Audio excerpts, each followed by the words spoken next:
So let's say that you were a little more ambitious and you said you wanted $4 million. If that was your goal, like it was for me, you might want to adjust it and take into account the inflationary reality.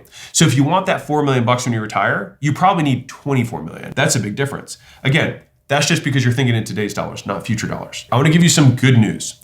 Compounding is still a thing and it still matters. You probably just need to do more of it and do 4 important things. So think of this as your strategy to mitigate that so that you can actually get where you want in terms of your savings, your investment, and then ultimately the freedom that you're looking for.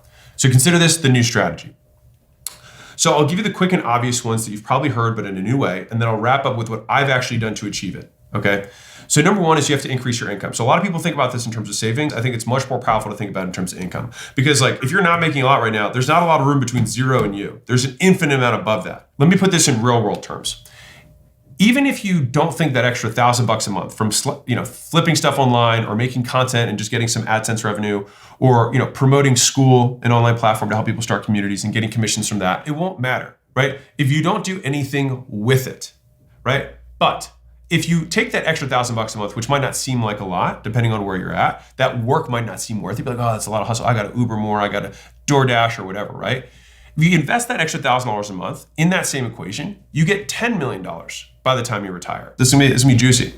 $1,000 today, if you're 18 years old, is $80,000 in 50 years. So the money that you make and spend now counts 80x. But we can't be one-sided. We also need to realize that 80K in 50 years is only worth $13,000 today. So in reality, every $1 you save today is worth $13 when you retire.